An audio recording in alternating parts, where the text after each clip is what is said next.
Hello Maple class, fancy seeing you here.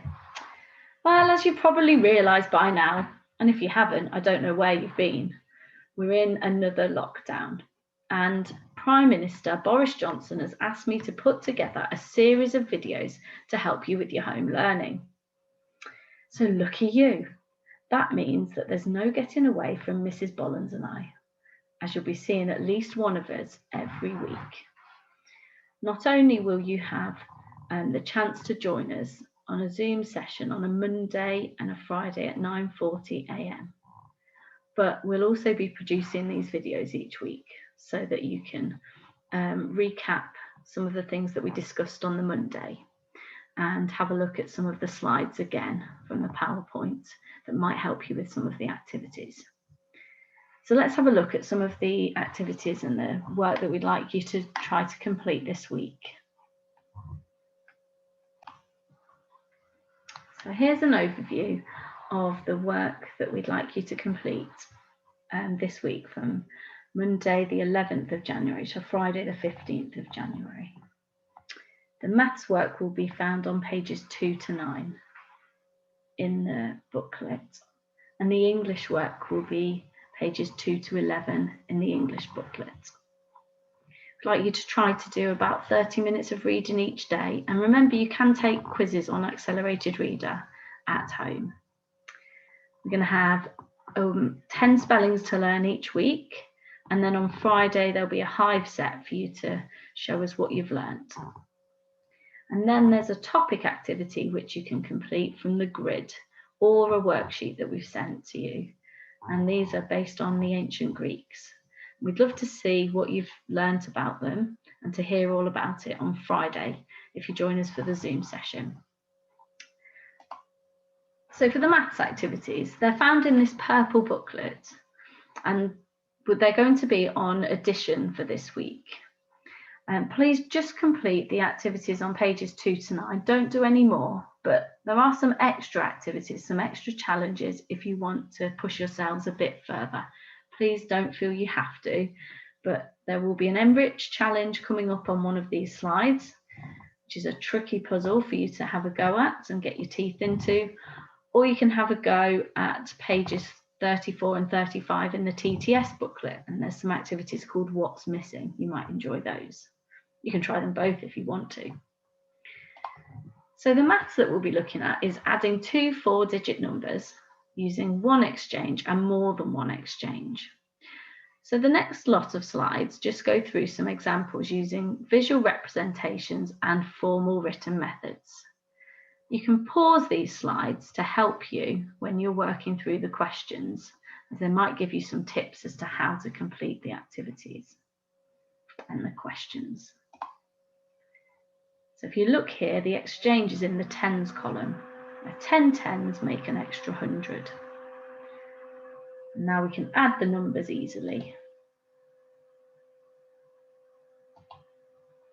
And again, a different representation. The exchange this time happens in the hundreds column, where 10 hundreds make an extra 1,000.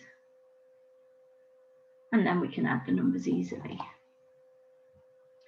If we want to look at a more formal method here, and see there's no exchange for the ones, but if we have a look in the tens, there we see the exchange.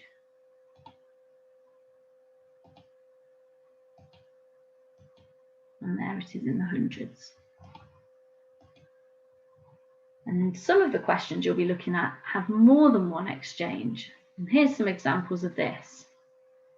So 7 ones and 6 ones, 9 tens and 3 tens. And there we go.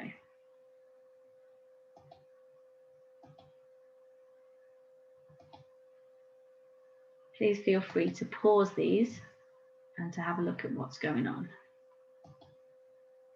Here's your challenge for this week. This puzzle, you might need to use some area and perimeter. That would be a very good idea. But if you are struggling, we will put a handy hint on Twitter on Tuesday, giving you a little bit more advice that might help you with this. And for the English work this week, we'd like you to complete the first 5 workouts. And the next slides coming up will go over some of the things that might be helpful for some of the questions on these pages. If you complete all of that and you want to do more, you might like to look at pages 8 and 9, called The Chocolate Factory in the TTS booklet. Please feel free to pause these slides .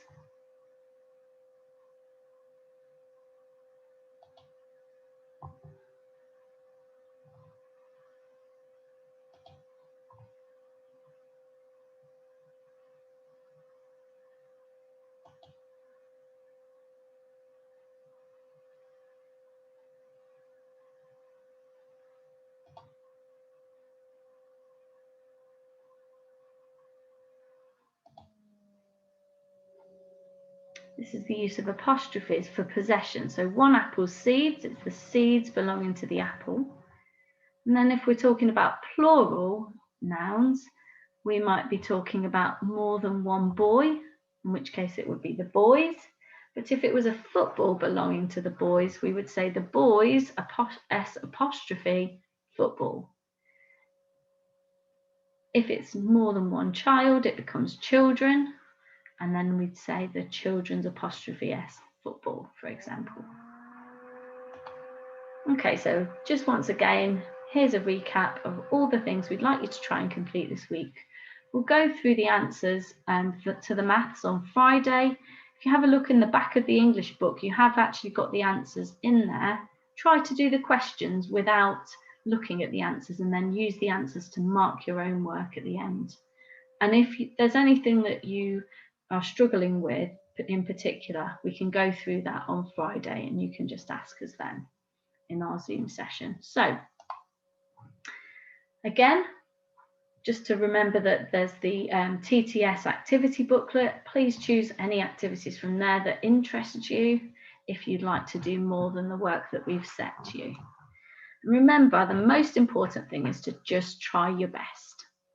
We're looking forward to seeing your lovely smiley faces on Zoom on Friday once again, where you can share all the wonderful work that you've been doing. Bye for now. See you soon. Take care.